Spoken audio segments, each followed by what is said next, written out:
Buenas noches, bienvenidos a esta tercera clase de la teoría del proceso composicional del Seminario de Derecho Penal Tradicional del primer cuatrimestre de 2021. Vamos a continuar con el segundo capítulo del libro propuesto.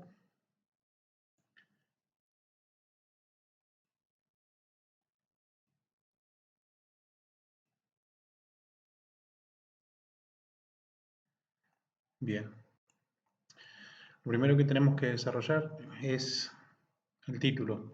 ¿Es la reparación una tercera vía del derecho penal? Ya en el capítulo anterior adelantamos que la respuesta sería negativa, ahora vamos a ver los fundamentos o por qué esto es así. Rápidamente y para hacer una clase un poco más breve que la anterior. En primer lugar, nos referimos al derecho penal y a las diversas vías.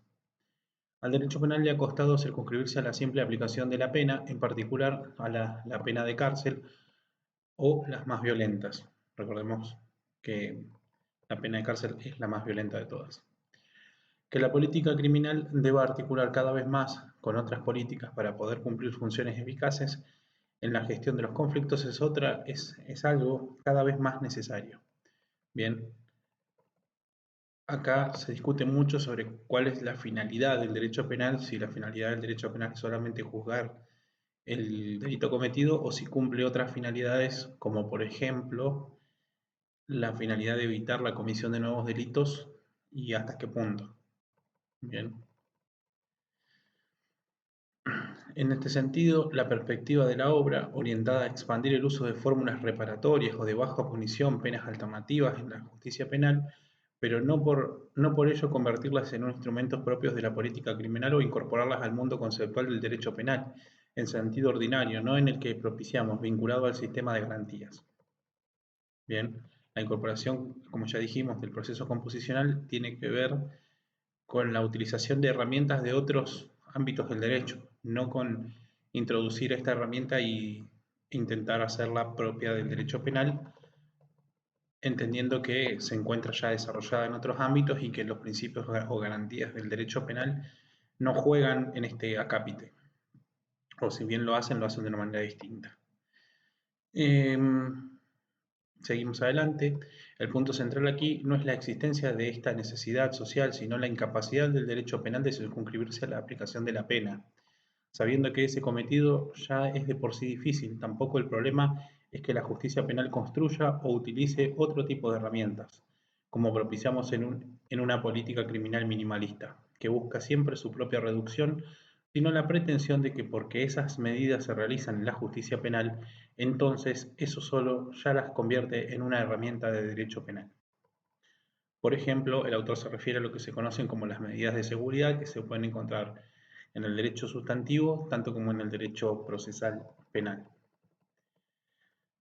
Y continúa diciendo, se podría pensar que al ingresar las nuevas medidas al mundo, nos estamos refiriendo a las medidas de seguridad, del derecho penal, ello significó que todo el sistema de garantías pensado para poner freno a la arbitrariedad en la aplicación de las penas se extendería sin más a las nuevas medidas preventivas, pero nada de ello ocurrió. Al contrario, al tratarse de medidas no restrictivas sino preventivas, se entendió que no estaban sometidas al mismo sistema de contención y ello abrió la puerta a la arbitrariedad.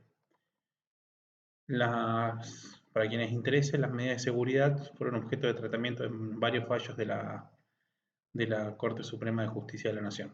Bien, criterios que sin embargo creo yo que han variado con la introducción de nueva normativa. Igual es un tema que excede el marco de este análisis. En el plano de la construcción conceptual, repetimos, no en el plano del uso institucional de la compensación reparatoria que debe ser alentado. Bien, acá distingue la compensación reparatoria en el ámbito de la utilización fáctica o de la utilización en el Poder Judicial tiene que ser alentado.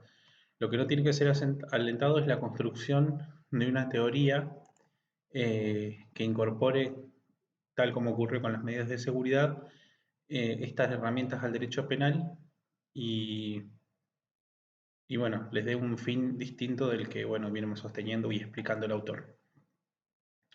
El tercer apartado nos señala que el descubrimiento de la víctima por el derecho penal en las últimas décadas se ha acentuado la preocupación por la situación de la víctima en el derecho penal.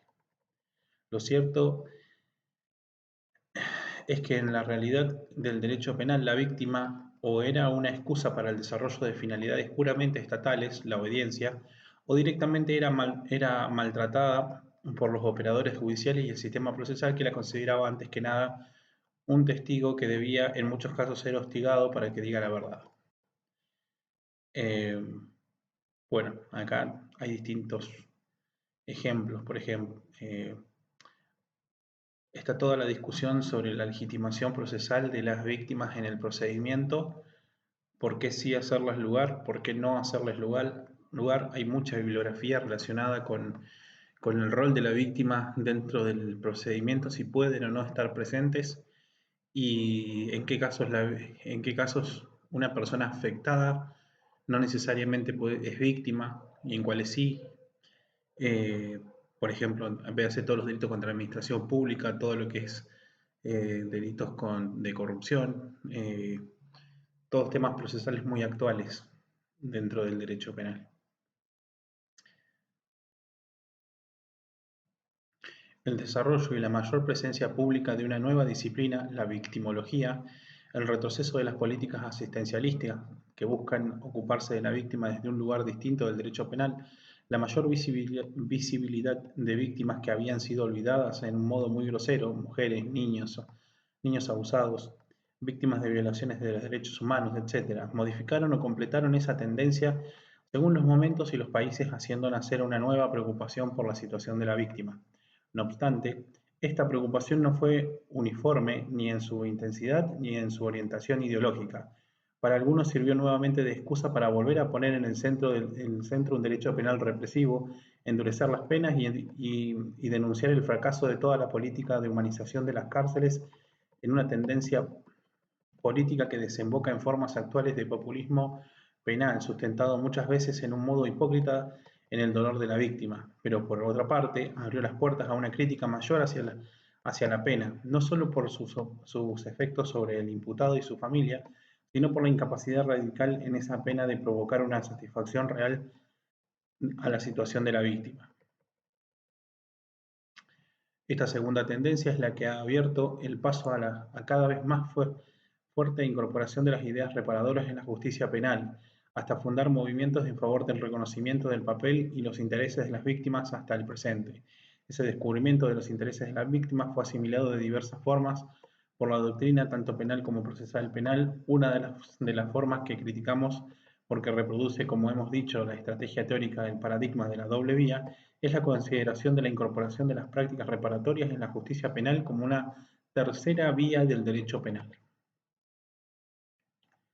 Acaba de decir, como ustedes ya se habrán dado cuenta, que el autor tiene una posición ideológica o una postura ideológica ya sostenida. Entonces, en este sentido, es interesante leerlo y interesante conocer la explicación. Sí, es cierto que existe en criminología toda una tendencia, como yo les decía hacia la clase anterior, relacionada con los gestores atípicos, de lo que se conoce como gestores atípicos de la moral, lo que se conoce como populismo punitivo, o punitivismo, o neopunitivismo, eh,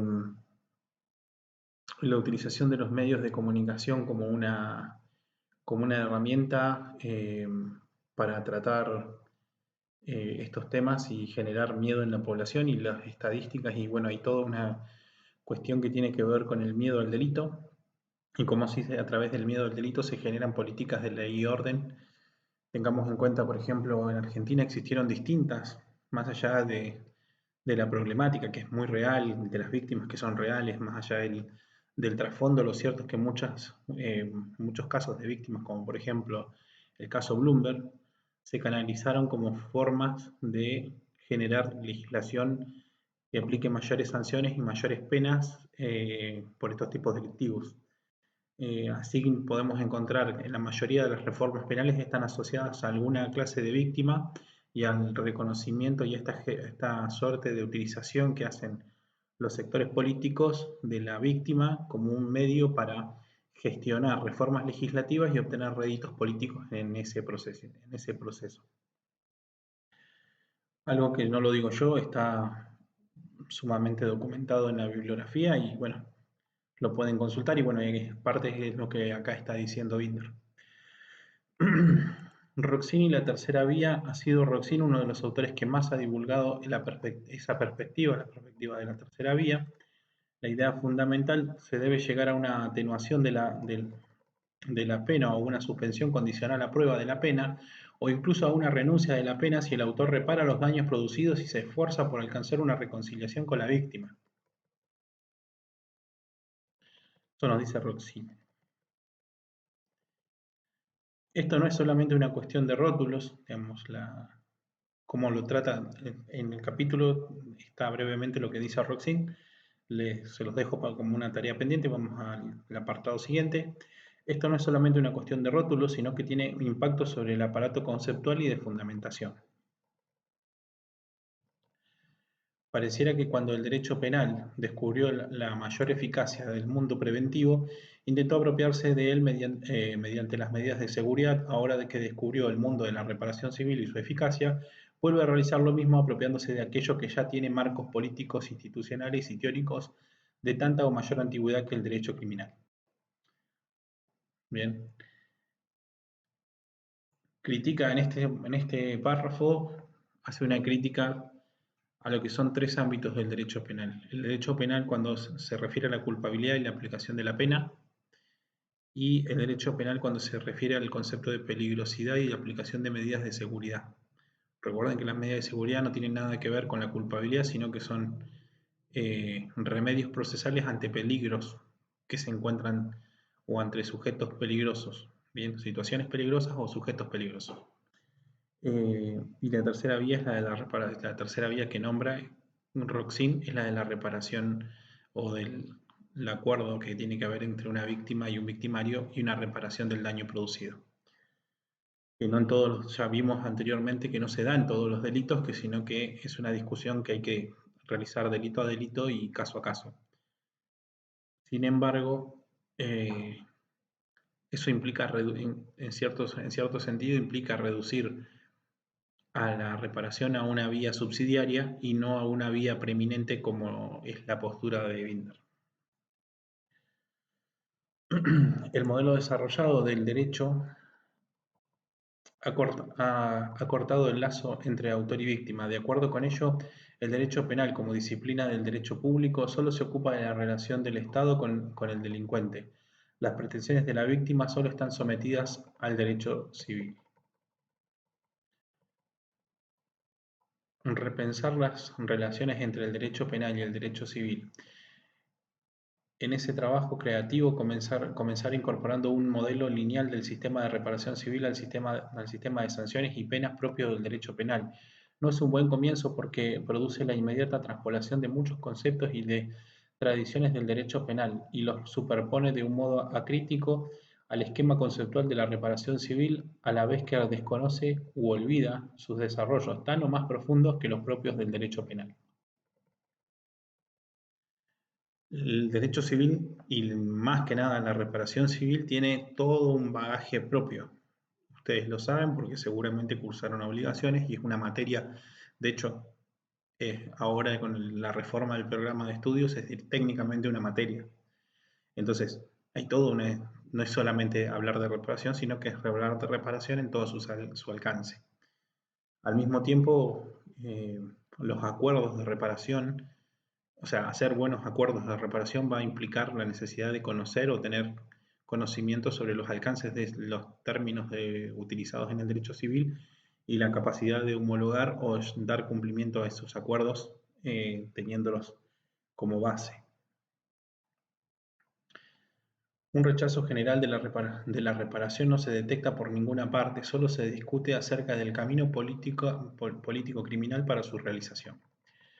Propiciamos la idea de que se trata de una alternativa en el plano de la fundamentación político, ideológica y cultural, ya que si bien se puede decir que pena y reparación forman parte del sistema general de compensaciones, no de sanciones, existe un salto cualitativo esencial entre la idea de solución del conflicto propia de las compensaciones reparatorias y la idea de redefinición del conflicto propia de las compensaciones sancionatorias penales.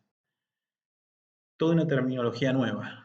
O sea, quienes son operadores del sistema judicial estos términos no los conocen y Bitter hace todo un replanteamiento de términos entre compensaciones reparatorias y compensaciones no reparatorias. Recuerden y volvamos a repasar, cuando hablamos de compensaciones reparatorias estamos hablando de la posibilidad de devolverle a la víctima o dejarla en una situación semejante a la que tuvo originariamente o resarcirle totalmente el daño sufrido.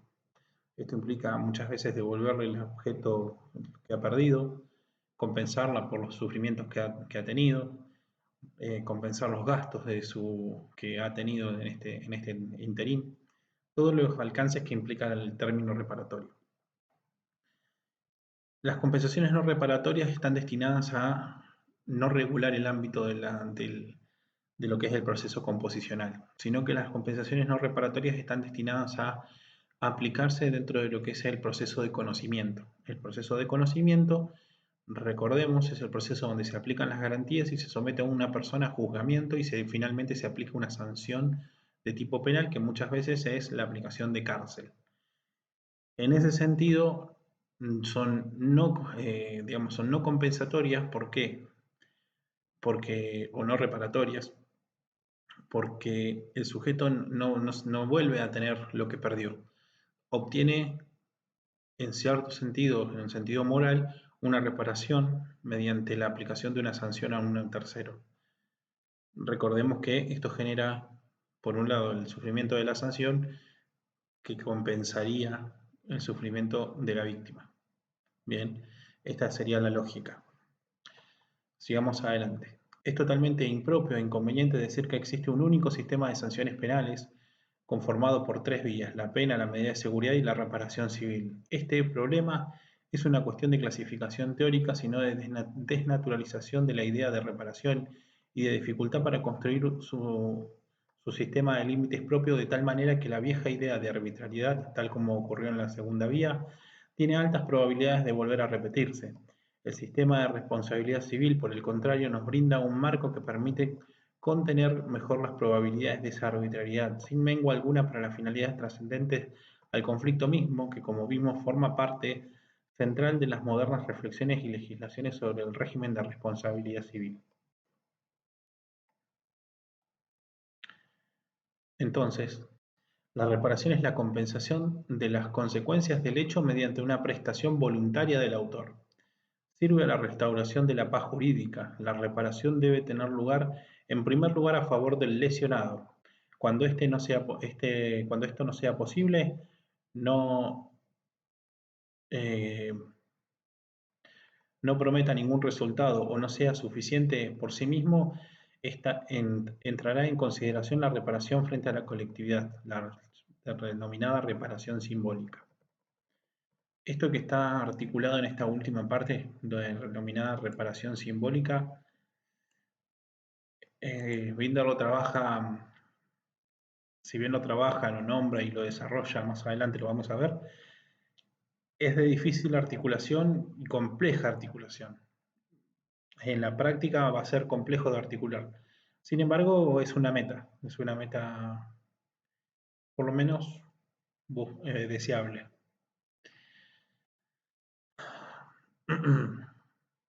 Podemos ver que se parte, en primer lugar, de una visión desencantada de la posibilidad de la pena de prisión, ya sea por el abandono de los fundamentos metafísicos de la idea de retribución, de la falta de resultados comprobables a la idea de reeducación y al hecho de que la prevención general se puede lograr por otras vías. Acá un párrafo que necesita varias aclaraciones porque ustedes no manejan todavía el bagaje conceptual de todas estas afirmaciones. Por ejemplo, la idea de retribución, recordemos que es la más vieja dentro del derecho penal y se basa en retribuir un mal por otro mal, básicamente, o esta cuestión terrenal de un ojo por ojo y diente por diente. Esta idea de retribución se ha puesto en crisis porque muchas veces cuál es la finalidad que cumple retribuir. Digamos, cuál es la finalidad moral o la utilidad social que tiene este concepto de retribución. Cuando, por ejemplo, no hay una víctima que pueda ser retribuida, la sociedad igualmente tiene que castigar. Porque, por ejemplo, supóngase el asesinato de una persona que no tiene familiares. Entonces, ¿en nombre de quién se castiga o a quién se retribuye? Ese sería un ejemplo. Hay muchas más críticas, pero bueno, recordemos que esto es limitado. La idea de reeducación. ¿Reeducación para qué? Recordemos que ya no vivimos en sociedades industriales donde la reeducación es para el trabajo. En todo caso, el trabajo es un derecho de los condenados que el Estado debería garantizarles. Pero la reeducación es un ideal que muchas veces no se alcanza.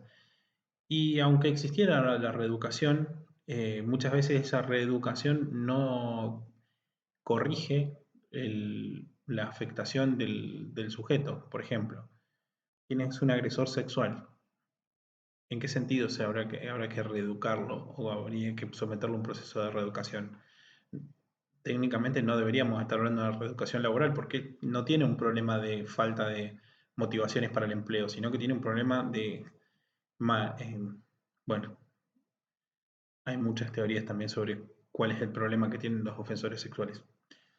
Eh, pero en definitiva son conceptos que en un tiempo de la criminología o del desarrollo doctrinario ocuparon un lugar central y luego, producto de críticas, cayeron en un lugar secundario, si se quiere, o terciario incluso. Lo mismo que la cuestión de la prevención general. Digamos, si vamos a evitar la prevención general, prevención especial y prevención general.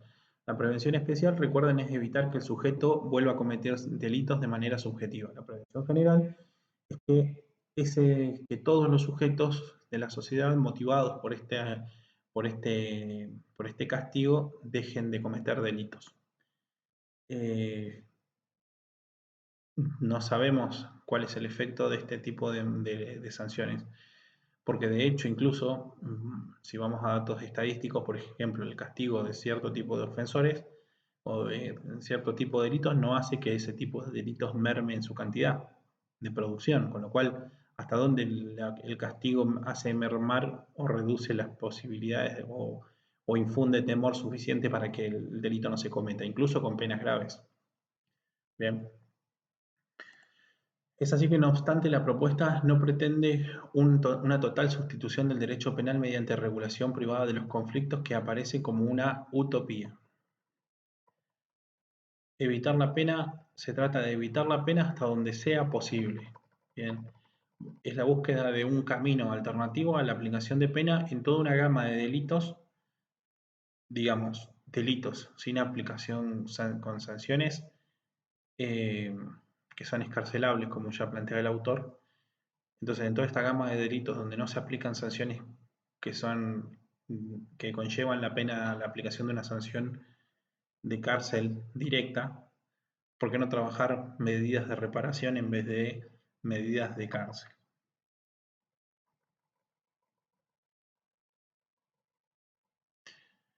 Se repite el camino que se hizo con las medidas preventivas de acción directa o de neutralización de la peligrosidad del sujeto. Vimos medidas, esas son las medidas de seguridad.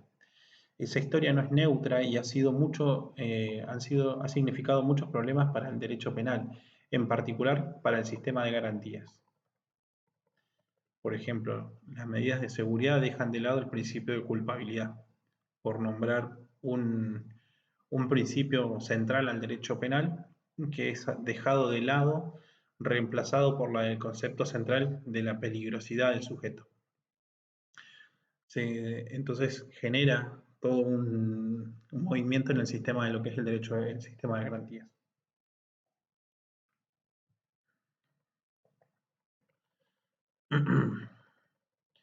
Críticas a la idea de reparación como tercera vía.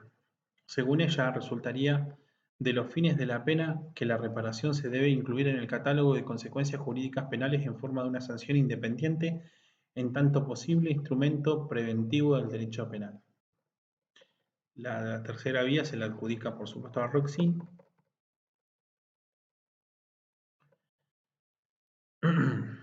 Es así que entre la posición de Roxin, que busca darle a la reparación civil un lugar importante en el funcionamiento de la justicia penal, pero a costa de incorporarla a su aparato conceptual y distorsionar el sentido de ella a través de su conversión en un instrumento penal, y la posición de Hirsch, que si bien reconoce la importancia de la reparación civil, entiende que se debe seguir el esquema tradicional, solo que prestándole más atención a la práctica sin alterar su naturaleza de instrumento civil, suponiendo que esa mayor atención alcanza para sacarla de su posición marginal dentro de la justicia penal.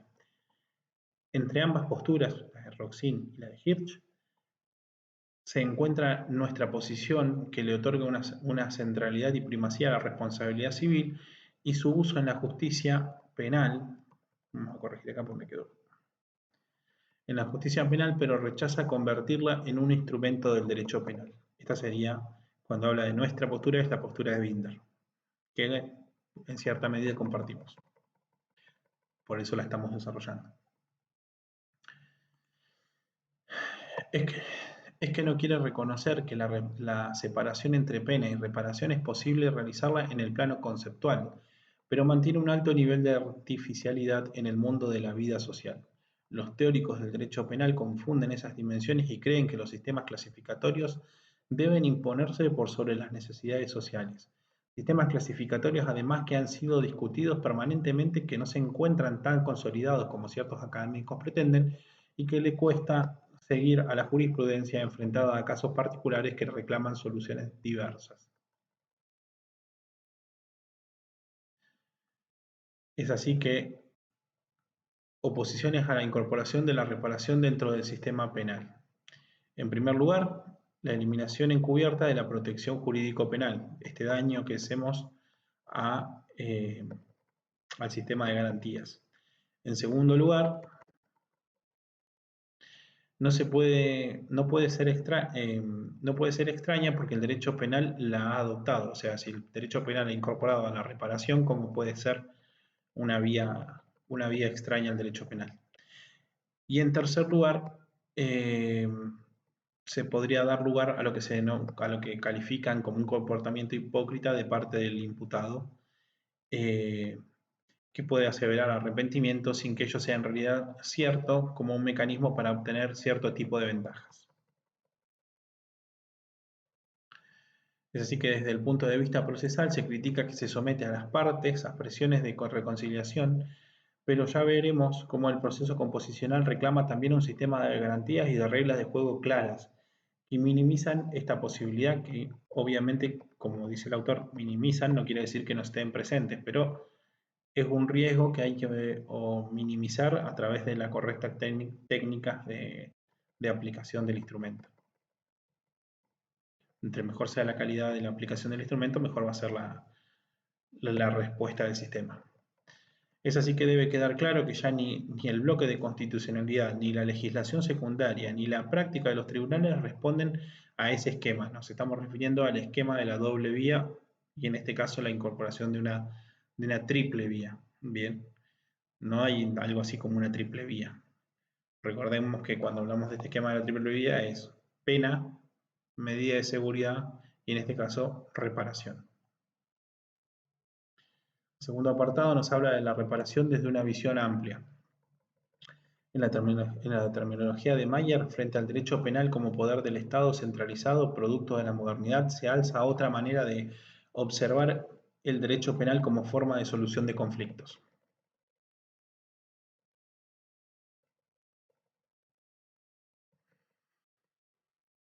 La reparación no puede ser vista como una tercera vía del derecho penal. Volvemos sobre el tema anteriormente visto. En primer lugar, la incorporación de la reparación en el ámbito del sistema penal no es simplemente la incorporación de una herramienta más, sino la adopción de otra manera de ver el derecho penal, o mejor dicho, de otra forma de entender la función político-criminal del sistema penal. La fuerte incorporación de herramientas reparatorias no es en consecuencia una moda o una circunstancia propia del momento, sino una herramienta central y permanente de una política criminal eficaz que busca reducir el poder penal en busca de herramientas más eficientes para cumplir los cometidos de pacificación social. A este mecanismo lo hemos denominado relocalización porque lo que busca es que en lugar de quedar atrapado por la lógica penal, el conflicto sea tratado por otras por otras lógicas de la intervención no penal. Dotar de herramientas a la justicia penal distintas de la simple pena violenta ha sido una de las características centrales de todo movimiento de reforma de la justicia penal en los últimos 30 años en la región. El tercer apartado, la pregunta, repetimos, es si el hecho de que esto se deba hacer en el ámbito de la justicia penal convierte esos instrumentos reparatorios en sentido amplio en instrumentos penales. Ya hemos explicado que no, que ello es negativo, tan negativo como fue en su momento la consideración de las medidas de atención psiquiátrica u otras medidas preventivas, la doble vía, como herramientas penales, las medidas de seguridad.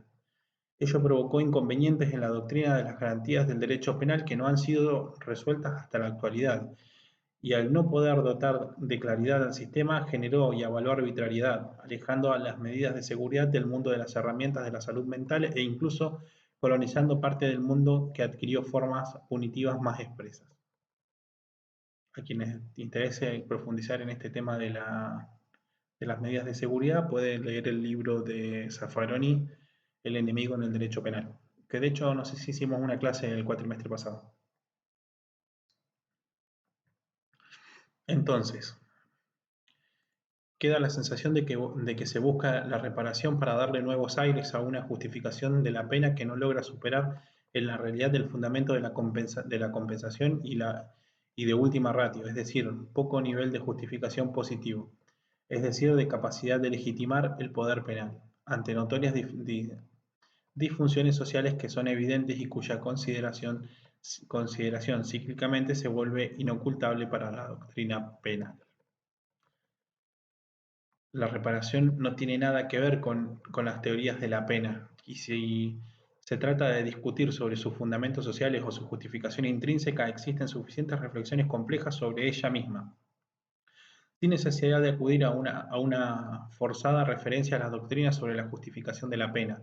Incluso uno de los errores más claros de esa doctrina es precisamente su autonomización respecto del problema de la reparación civil, como si no existiera un continuo de herramientas de intervención en los mismos conflictos. La pregunta que debería responder las llamadas teorías de la pena eh, nunca es ¿por qué la pena?, sino ¿por qué la pena de cárcel en lugar de la reparación civil? El cuarto apartado nos dice, por otra parte, reconocer, como lo hace correctamente los autores abolicionistas, el carácter no penal de la reparación y darle importancia que ellos le dan a esa distinción, no significa que necesariamente hay que aceptar todas las estrategias abolicionistas que son variadas y complejas. El abolicionismo es una práctica permanente de trato diferenciado a ciertos conflictos que se encuentran ya en la justicia penal y cuya gestión es mucho más eficaz con otras herramientas antes que con la simple aplicación de la pena violenta. El hecho de que esto se realice en la justicia penal es una característica de esa justicia, que debe ser tematizada y expuesta con claridad. Insistimos, dado que la doctrina se cierra en este punto, que ello no cambia el carácter no penal de dicho instrumento. Al contrario, una adecuada teoría útil para su reconocimiento, uso y limitación debe insistir y destacar ese carácter no penal. Mantener los instrumentos reparatorios dentro del ámbito de esas regulaciones y desarrollo doctrinarios, teoría de la responsabilidad civil, es la mejor manera para que quienes deban aplicarla en el ámbito de la justicia penal no improvisen, realicen ocurrencias apresuradas y evadan el control complejo del desarrollo de esa teoría, de la legislación específica y de la jurisprudencia que nutre de ambas. Vemos pues que existen razones de fondo y de política social para mantener esas herramientas en el ámbito civil, desarrollo, correcta aplicación, unidad de sistema jurídico, control, etc. Y por lo tanto también existen razones precisas para realizar los intentos de incorporarlas como una tercera vía del derecho penal. Perdón. Y por tanto también existen razones precisas para rechazar los intentos por incorporarlas como una tercera vía del derecho penal.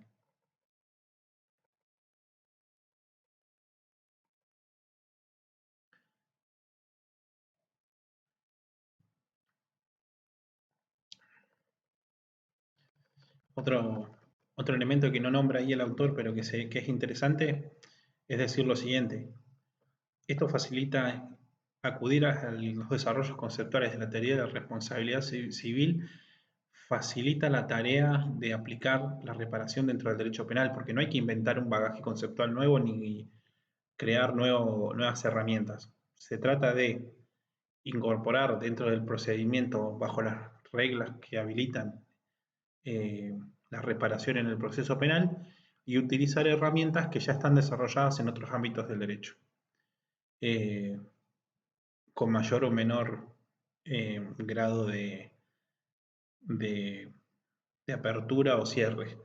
Pero tenemos herramientas disponibles que no hay que salir a buscarlas a ningún lado, sino que están disponibles.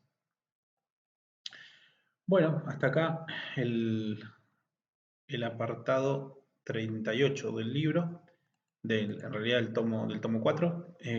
Vamos a seguir en la clase que viene con la bolilla que le sigue, que es la 39. Se refiere a las relaciones entre la acción civil y la acción penal, considerando consideraciones tradicionales, la construcción de un nuevo modelo.